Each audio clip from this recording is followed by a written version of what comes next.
Hello and welcome to Property Mastermind Podcast, episode 159. This week we are talking about the rules of property development. Now, in life, there are rules to everything, and property development is not excluded. So you're going to want to check in with this week's episode and find out if you're playing by the rules. And if you do, you're more likely to have a fabulous property development experience and outcome. So let's jump on into episode 159.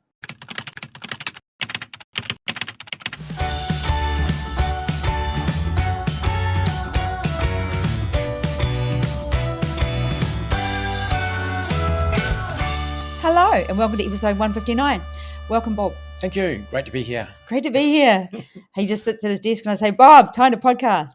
We're talking the rules of property development, but before we do, the book this week is going to John Butler. Now, the reason John Butler gets this book, I will be handing this to you, John, at the workshop this weekend. John was the first person to buy a ticket to our joint venture workshop, and that is the reason he is winning.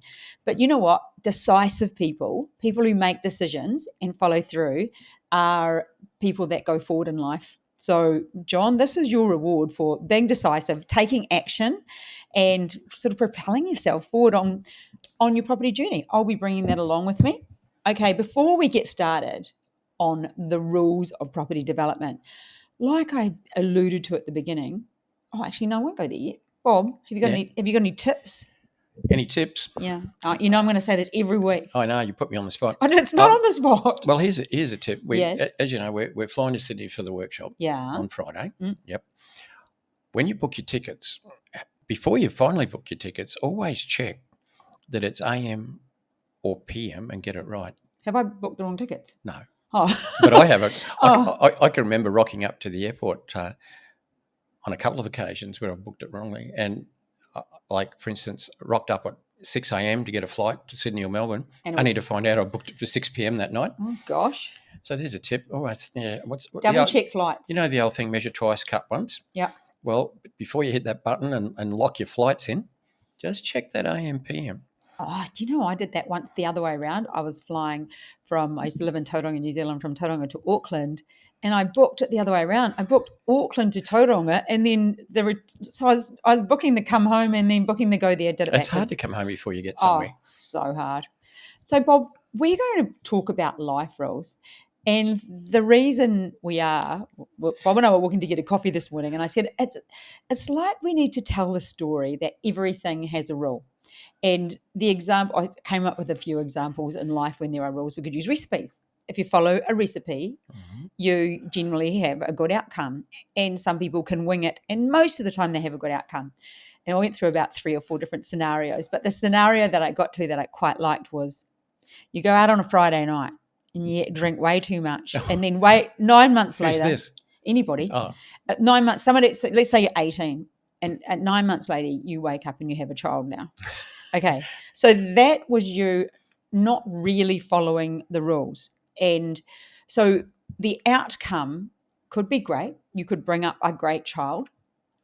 Likely you're going to be doing it by yourself, or, learning to blend and, all of the stuff that goes with having children.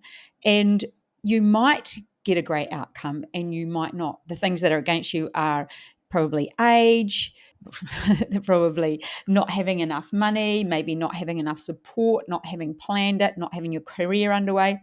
And don't get me wrong, I'm not saying that all of these things are negative and I might be pressing buttons for some of you, but what I'm alluding to is generally the rules are, you have a partner, generally, you decide to have a baby, generally, you're at an age where you kind of have a sort of a path mapped out, you may be on your career path, whatever that is, and generally you're following a set of rules. And you can afford to have one. Yeah, and you can afford to have children. So generally there are some rules which make it easier to start with. It does make it easier.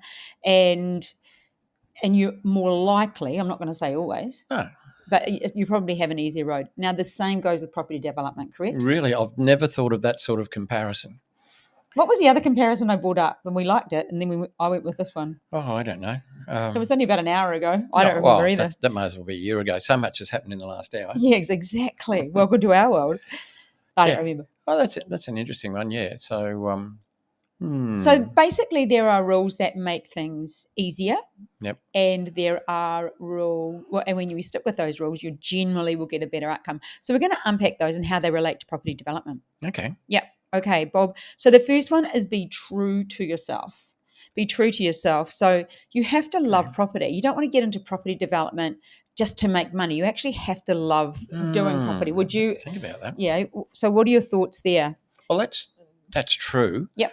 You often hear the word passion thrown around, but like willy-nilly almost. But I don't. That's how I started this podcast, talking passions. What sort of podcast are we up to? I don't know that you have to be really passionate No. about property to get involved in property. It's an asset class that's got a proven performance, and so to get involved in it, you, like just for the money only, it needs to be more than that. But I don't think you have to be like passionately in love with it.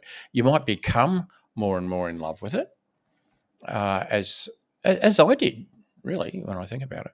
As you get more involved in it, as you start to be successful, as you start to make good money out of it, you start to enjoy it and understand it and realise that it's it's not simple, it's complex, it's fluid, it's moving. That's what makes it exciting. So yeah, but true to yourself, I think, you have to have that desire. You expand on it a bit, because that's even more in your line. Yeah, I'm going down the road of it might not exactly be property development, but you have to have that desire that you want, that there's an outcome that you're wanting. So be true to yourself, meaning you have a why, you are committed to doing it properly. Yep. And when you finish, you want to have a good experience, so you can't wait to do another. I did ask you before the podcast, Bob, do you remember anyone joining that you felt didn't really like property development? And your answer was most people, or you only remember people saying, I can't wait to do another. So you don't recall anyone not, which is a good thing. Having done a development and not enjoyed it, I mean, it does depend how the development went, doesn't it? I mean, once you do a development and if it made good money, you sort of can't help but like it. But perhaps some people found out that during that time they weren't really cut out for it. Maybe their communication that they had to do with people, with consultants, maybe there was a few issues along the way that, and they maybe not really good at dealing with problems or issues, which you have to do in property development. And at the end of it, maybe they thought, oh, it's a little bit this, a little bit that. But like you can't deny the money if you've done okay out of a property development, because it can be several years' salary. So, it is. It's a bit. I don't know. Is it a bit like a drug? Property development? Maybe not. It's probably nothing like a drug, really, but it is addictive. It's definitely addictive. Yes. I think also being true to yourself, meaning developing the type of product that you want to develop. A lot of people get into this because they would like to also create homes for people. We've got a huge homeless issue right now in Australia. So they're wanting to create homes for people. Also, I mean, look at John and Taz Berrigan episode, whatever, go back to that one. They're all about sustainability, and their projects are, that's who they are. They're like actual greenies, if you want to say, and their developments are very much about that. They look incredible. Yes, they do. So that's another way of being true to themselves, and that's helped them propel forward, because that's who they are. Yeah. And so they've done several projects or numerous, I'm going to say, like quite a few, and then rocking and rolling. Yeah. So it's not quite the same, but I think you have to go and be realistic as well. Yeah. Yeah. I met a young guy once. Well, when I say young, he was probably about 25, and I was talking to him, and he'd come to a workshop. So it was pretty early in the workshop on the first day, maybe at morning tea, and I was having a chat to him. And I said, look, young guy like yourself, why do you want to get involved in property development? And what he came back with, I've never quite forgotten. And I'm nervous. No. He said, oh, look, I just want to be a property developer. I want to drive a really good car. I want to drive an expensive car, and I want to have a big, expensive house. And he's just going on about like things and toys, which is fine at the right time. But don't make it your, I'm thinking, don't make it your whole purpose of being to try and, have the best car in the suburb or the best house on the hill in the suburb. I mean, that can come in due course at the right time. But and here's another thing he said too, which I found interesting, and you will too. And he said, and you guys, referring to me as a property developer, always have an attractive woman on your arm. Oh, and so they were the three things in that order: really good car, really good house, house, woman. and a really attractive woman on your arm. Oh, right. There you go. So I thought, geez, you got a bit to learn. But anyway, I didn't want to knock the enthusiasm out of him. He'll work out in due course. Okay. So that's rule number 1. The next rule comes up, and it's a life rule that applies to everything. Remember, these rules apply everywhere, is be kind and treat people with respect. And Bob and I talked about this beforehand. We talked about that goes with consultants, investors, and what's the other one I've got written down there? And contractors. So it's everyone you deal with. That's really important, isn't it? Yeah. When you're talking about contractors, it'd probably be more of a Reno type thing.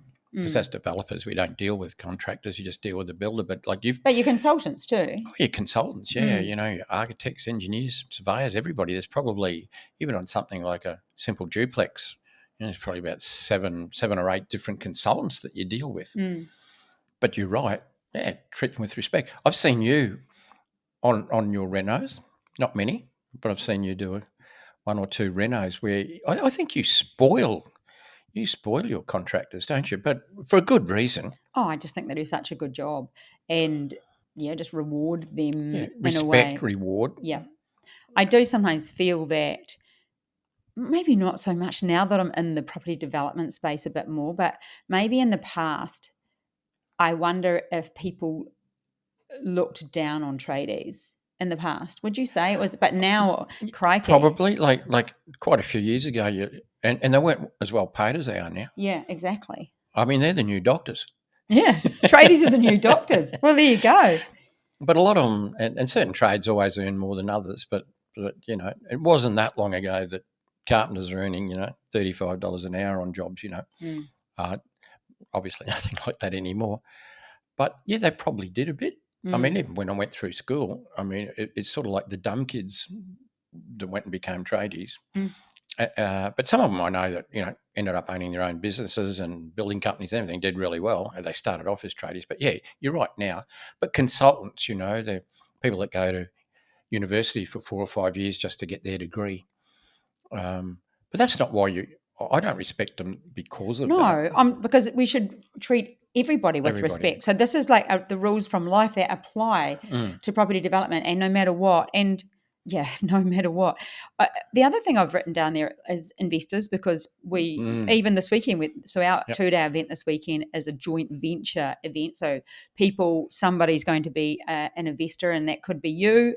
I've been an investor many times, and you could be requiring investors. But what matters is that you treat them with respect as well. You keep communicating with them if things aren't working out as you had pictured. I spoke to somebody yesterday and I said, hey, how's it all going? Because I knew they'd had a couple of stumbles. He goes, excellent. I'm just going to be 3 to 4 months off my timeline, but projected profit, things are looking like we're going to be bang on with profit, because even though the timeline had changed, so the profit had increased as well. But keeping their investor informed is just respectful, isn't it? It is respectful as well, because say you're delayed. I've been delayed on projects. Oh my where gosh, I've had to, so delayed. Go and talk to investors about, you're not going to get your money back exactly when you thought you were going to get it back, and this and that. But keeping them informed of what you're doing, make it, so that they don't panic. They know you've got a plan, you're moving forward, all that sort of thing. Sometimes you might have to do that. Other times we've made more money for investors than they thought they were going to make, and that's great too. But you've got to take the good with the bad. But in terms of investors, definitely keeping them informed is really important. And I've seen people. I've even had people contact me. Some of them we don't even know, where they've invested in a project and the person they invested with just gone quiet, not returning telephone calls, can't be seen. They've driven past the site. There's weeds growing up. They start to panic. There might be a reason. There might be a good reason. There might be, something that can easily be solved. But you can't go to ground and stick your head in the sand. No, and that's kind of that part of it, the human respect we're talking about. I also recently was speaking with somebody who was having trouble with a builder, and That can happen. That can happen. So how do you deal with, Bob, when you've done everything at the start of the development and you think you've done your due diligence on who you're hiring and you've done all the stuff, and then the wheels start coming off and it's really difficult to be respectful because they're being, I'm going to say, irrational or difficult is probably a great word. Difficult. So what do you do then? How do you deal with that? To remain respectful, what would you do?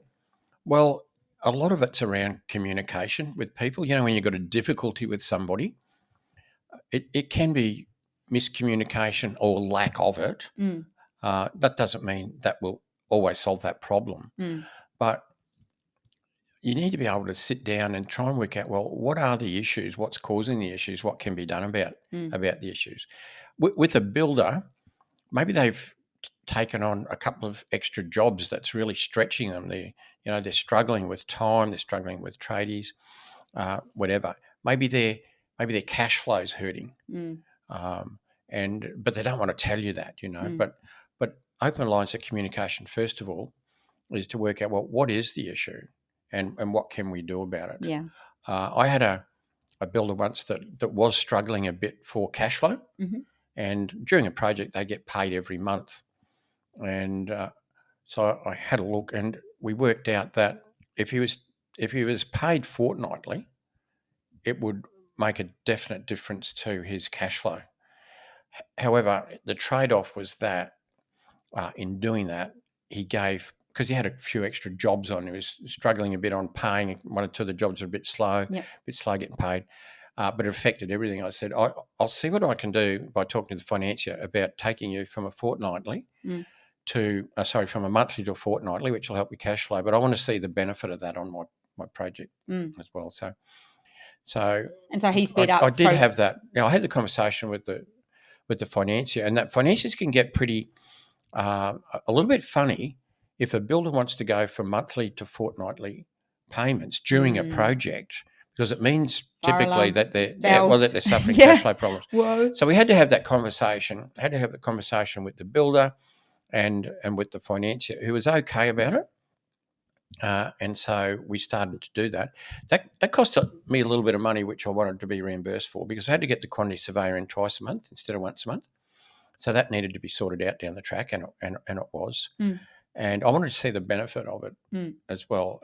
In other words, bring me back to the pace that was on the contract, because I'm helping you out, and not to spread the benefit of me helping him out over 3 projects, but back to mine, And I said, if you can talk to your other developers on your other 2 projects to pay you fortnightly, we'll do that. But at the moment, that's what we'll do, and I want to see the benefit for it. So that was down to communication, because prior to that, you're sort of ducking and weaving a bit, and he was slow, but then didn't want to talk about it.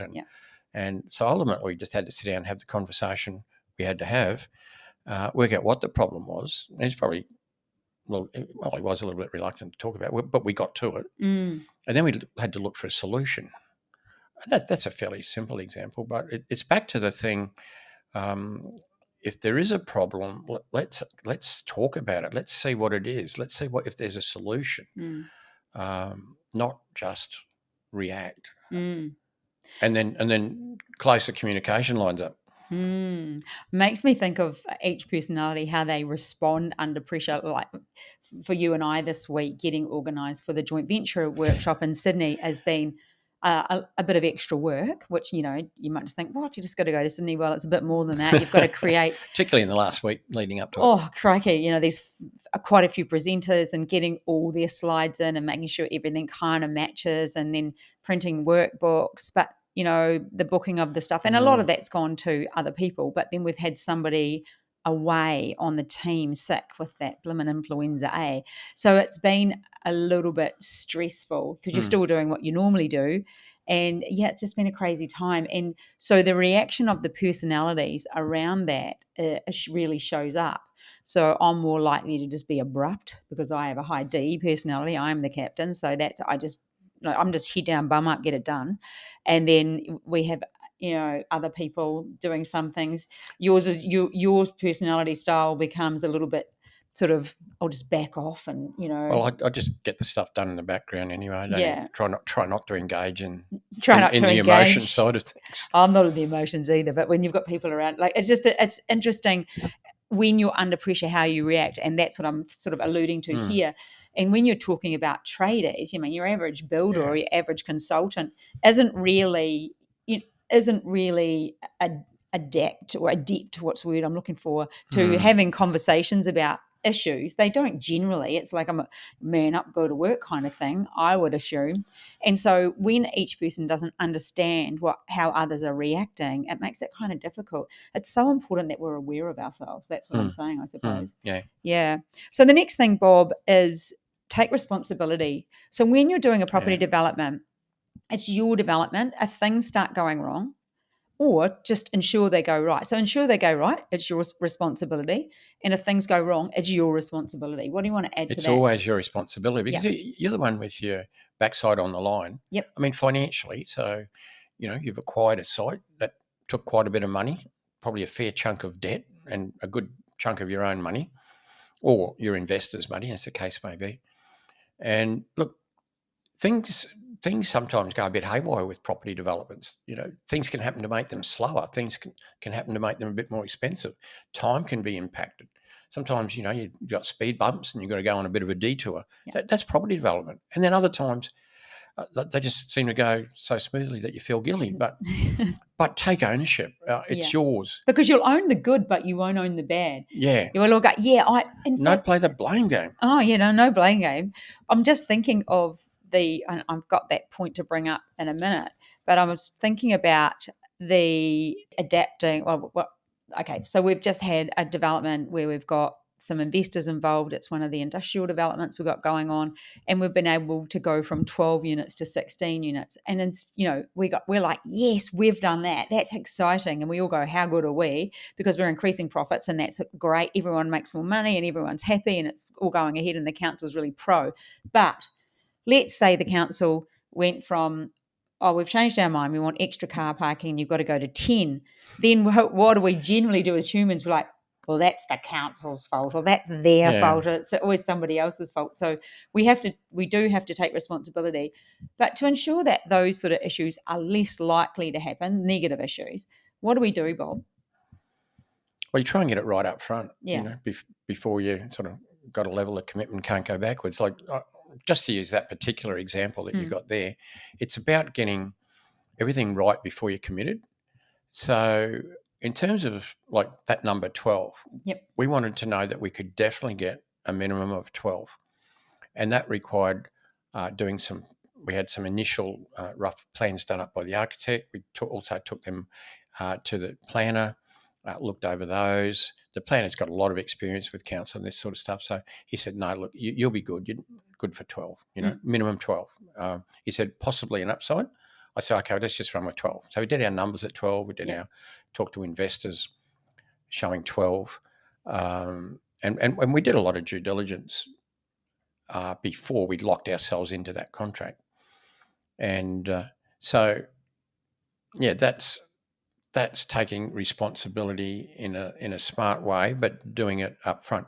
Since then, we've obviously contracted investors are in the project with us, and now we've gone back to council, had a pre-lodgement meeting, proposed 16.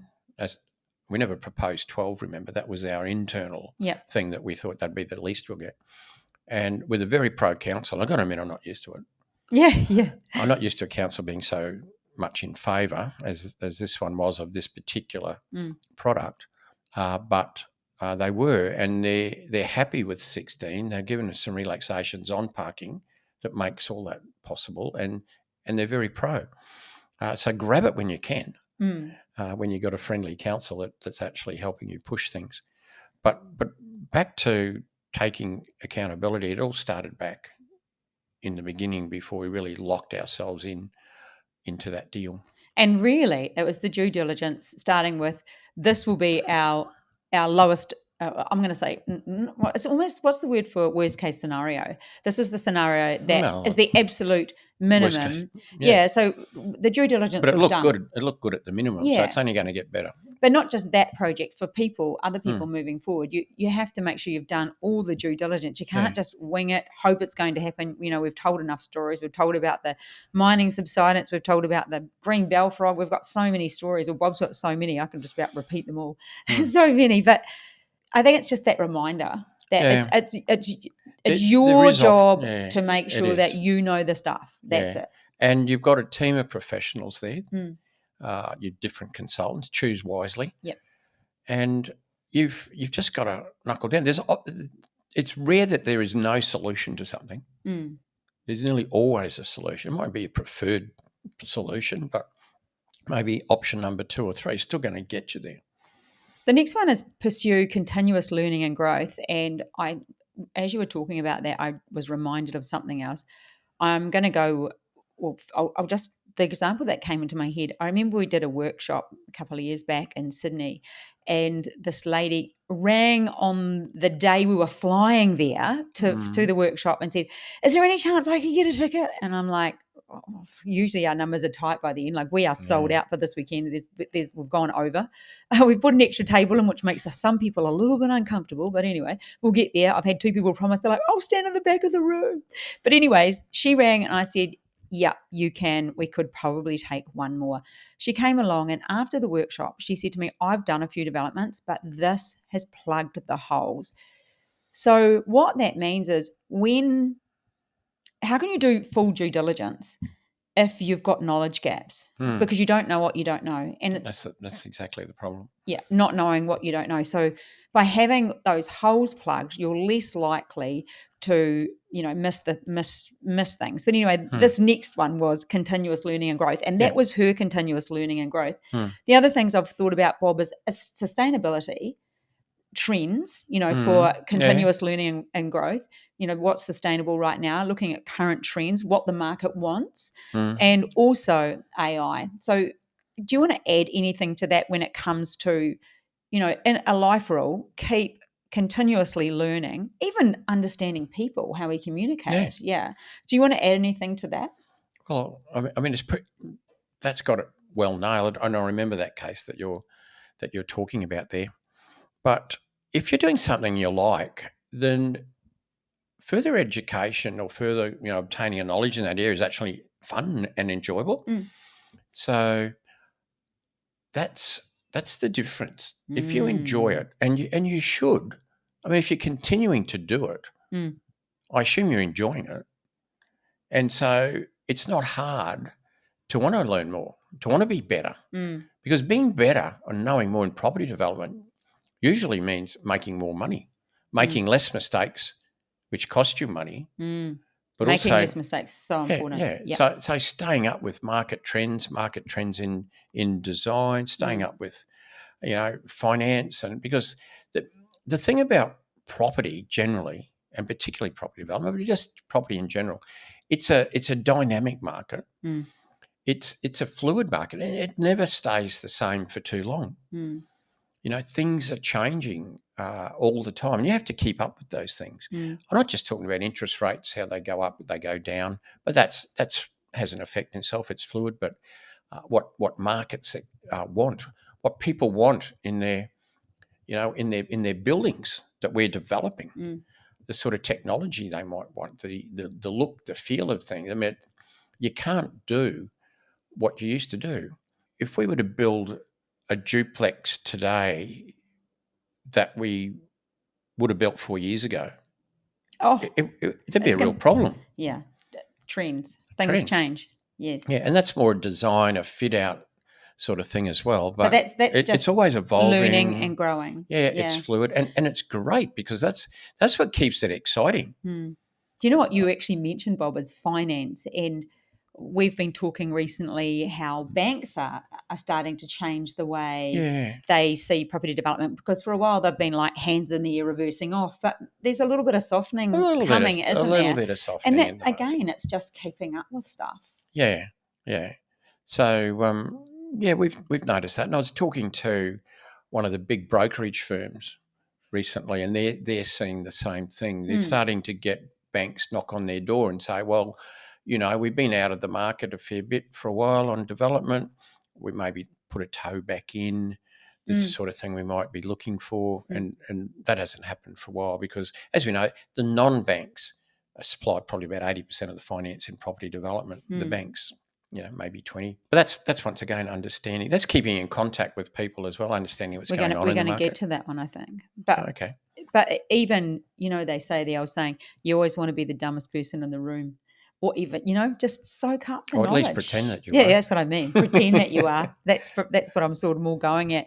The next one, Bob, I've got is like a life rule, taking this forward, how it applies to property development as well, is maintaining balance in your life. Yeah, that's important. Yeah, and we just talked about before, the having us getting ready for a workshop or, that kind of throws things out of balance. Yeah. Well, an extremely busy week, as it always is, leading into a big event, plus being down on staff.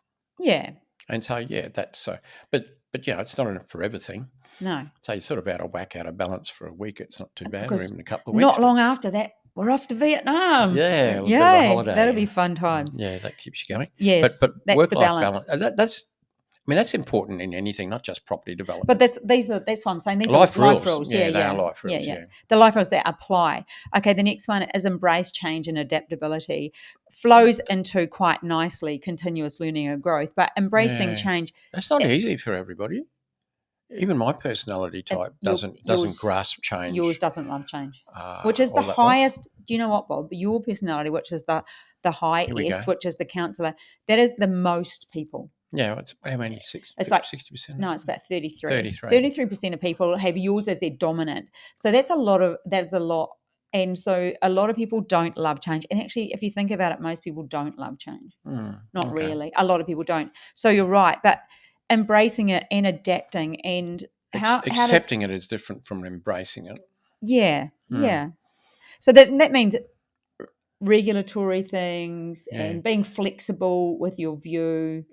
If you've really found it hard to adapt to change, you would really find it hard in life.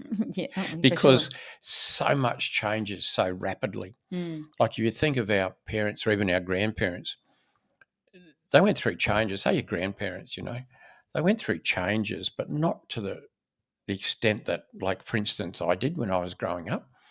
And even because they were still using, that was before that was candles. Horses, we went from horses to motor cars and things like that, So you can't. I was going to be cheeky then. I was going to say you did not, and you can't ride a horse, but you can because you do love riding horses. Well, I used to ride horses and breed horses, but not so much as transport. No, I did have a car.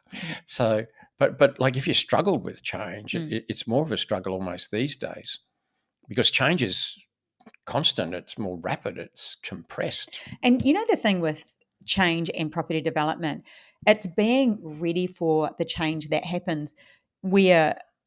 I'm thinking of an area that I know of that the council had particular rules and then they've changed them. So it's being ready to know that those changes... It's not always for the best. But sometimes it is for the best. Sometimes it's not. I remember when parts of Brisbane changed car parking, that changed developing in a lot of areas.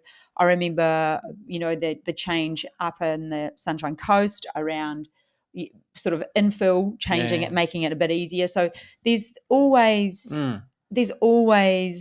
reasons to keep up to date, be ready for the change and be ready to adapt. And technology in particular. Yes. Because I've seen enormous increases in technology, not only in my life, but in property development. Yeah. The sort of technology now, we've got the access to data that we've got to programming it, like it's just ridiculous. Yeah. The next one. I'm happy to embrace that sort of change because it makes my life easier. I'm just having a little giggle about that. Yes, it does make life easier. It makes life so much easier. And you've seen a huge change with technology. But even now, the change that's happening is phenomenal. AI. Yeah, crazy. Next one, Bob, is build and maintain healthy relationships with networking. And that's with investors, contractors, being able to go back to those people and they enjoy working with you. They want to work with you. How many times do we get investors come back again? Yeah. Yeah. So they've invested before. It's been a great experience. They want to invest again. Yeah. Yeah, and that's all, relationships and so forth. But knowing how to create those as well. And that goes with life. That's one of the big joys to me of being involved in property and property development for such a long time, are the relationships that I've built. And some of them don't last forever. But the people I've met, the relationships I've formed, it's a big part of business and business success and in just enjoyment, just meeting a diverse range of people. Like as opposed to getting locked into an office job where, depending on the job, but you might just only mix with a few people around you.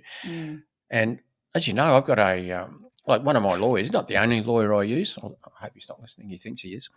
He's not the only lawyer I use, but I've known him because I knew his mother. And he's pretty much the same age as me, but I've known him for 43 years. And I still do business with him. And that's a long-term relationship. But that's a great business and friendship, inside and outside. The great thing about that relationship, Bob, is he just comes through for you so often. You need something, he's like, "Yep, got it, it's done." Yeah, he's drops everything to do it. Yeah, or only if that's the case, if something needs to happen fast, and often it does, or we're juggling people or whatever. He does make things happen, and that does make things easier. Another life rule to bring through to property development, Bob, is take care of your health. And that's not just your physical health, it's your mental health. Because you can't just be a property developer. You can't put everything else on hold. And especially when people are starting out, sometimes it can mean you've got to focus on more than one thing and you're finding it difficult to split your time. But prioritize yourself. And the example I have this morning, got out of bed at 5 a.m. to do my podcast. But I heard you get up. I had a golf lesson at 7.